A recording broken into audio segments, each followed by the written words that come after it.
Thank you very much, Mr Speaker. I want to start my speech by congratulating the member from the Maori Party on a fantastic speech, and I can say that on this side of the House we agree with the member, and that isn't always the case. Mr Speaker, this government said, and I remember, if I can remind members in the House, of the 100 days of action. And that was where this government was going to, that was their key platform. It was enough, there's blood on the streets, this government's going to get tough on crime, and this government's going to fix things. Well, Mr Speaker, 18 months later, we see that that is simply not the case. They have brought in those legislation very similar to the legislation we see before the House today. And what have we seen? What are the results of that legislation? Violent crime has escalated dramatically under the national government.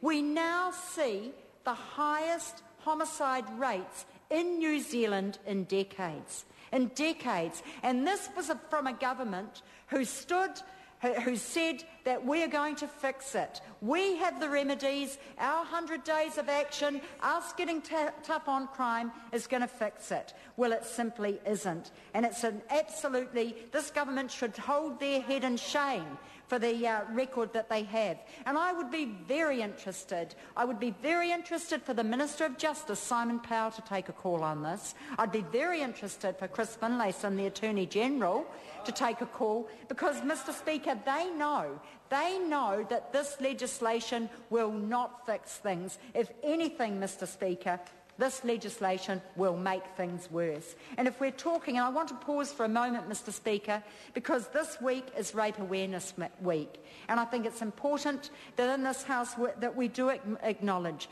the victims of sexual assault, their courage in terms of what they've been through, and in fact what they go through with re-victimisation during the court process. And it is also important to acknowledge the agencies who advocate for victims of serious crime, and also the support that they give. And Mr Speaker, when Rodney Hyde gave his speech, he spoke about keeping New Zealand safe. That was the key focus of this legislation. It was about keeping New Zealand safe. Well, I would say to this government and to the ACT Party that what should be one of the key principles is about supporting victims, ensuring that they are treated fairly through the system. It's about crime prevention. It's about ensuring agencies have the funding that they need to work with people to cut the cycle of crime. It's about ensuring that police have the funding and support that they need. And all we are seeing is those very things that would actually have an impact on violent crime in this country. All we are seeing is that being cut, is all of those services, that funding being cut. And the results speak for themselves. The escalating crime rates, violent crime rates, and are actually an absolute clear picture of what this government has and their policies have brought about. And one of the consequences in terms of victim of crime, and I want to talk about it in terms of the third strike policy, is that what this will serve to do is that this will result in fewer guilty pleas. Because if somebody is in their an offender is at stage 3 or even at stage 2, and they are not going to think, oh goodness, I mustn't be naughty anymore. These people are going to think at this point, we cannot possibly admit, we can't plead guilty, because all that's going to happen is we are going to get the worst case that can possibly happen. So they have got no choice, whereas they could possibly be in a position that they think, right, we will actually be accountable. We'll be accountable for what we have done, and we'll plead guilty. But where is the incentive when they know that if they do just that they will get the toughest sentence possible? There is no logic to that. And what does that mean for victims? It means that they have to get re-victimised, and so many victims say that is exactly what the court process does, that they have to go through the lengthy trial because there is no incentive at all for that offender to plead guilty. And I want to also remind this House, Mr Speaker, that Labor tried to bring in sentencing guidelines. The recommendation from the Law Commission was to introduce sentencing guidelines, where there was consistency in sentencing, where there would be a steer, if you like, in terms of serious crime and in terms of some consistency in sentencing. That would have been a really good initiative, a really, really good initiative, and it was strongly supported, but not by the National Party.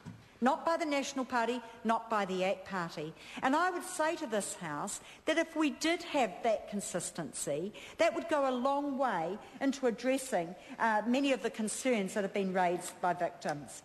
I also want to talk about the research, Mr Speaker.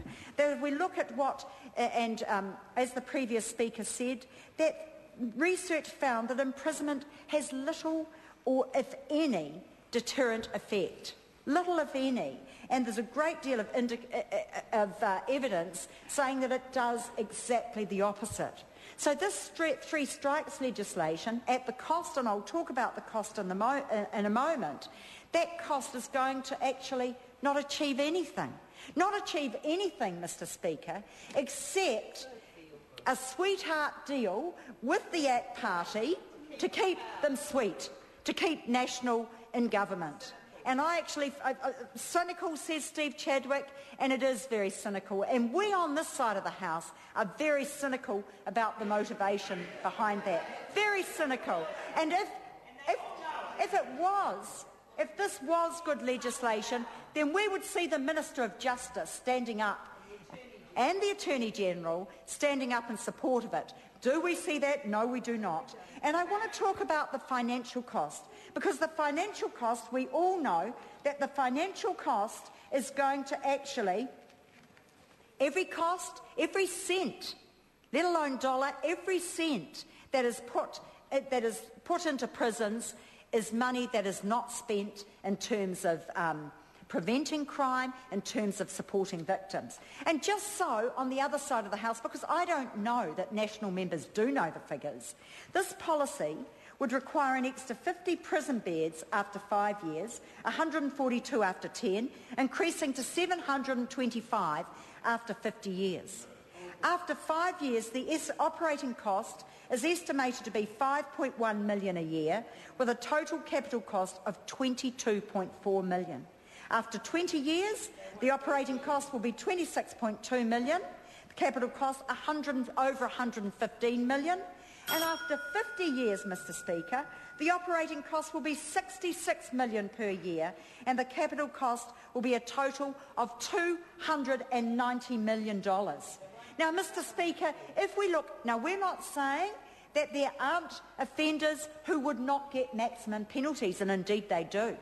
We are not saying that on this side of the House, but what we are saying, that to just say that everybody on their third offence, irrespective of what has happened, irrespective of the case, if they are guilty, that is what the cost will be. And that, Mr Speaker, is absolutely ludicrous. There's no evidence at all, in summary, that longer sentences will reduce crime. None whatsoever. In fact, if we look at the US, the evidence is exactly the opposite. The policy, therefore, is absolutely ineffective. There is no parole for good behaviour. So what is the incentive for prisoners to actually go learn or to go into rehabilitation schemes, to actually address what they have done? What's the incentive when they know that no matter how impeccably behaved they are, and we know that isn't the case in prison, but where's the incentive that they actually face up to their crime?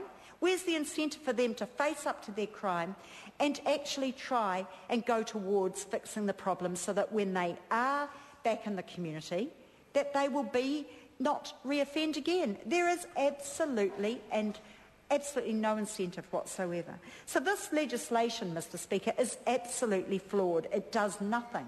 It does nothing for victims, and it does nothing to halt crime. And in fact, if it did, Mr Speaker, if the punitive crime, and this government is not soft on crime, as people know, that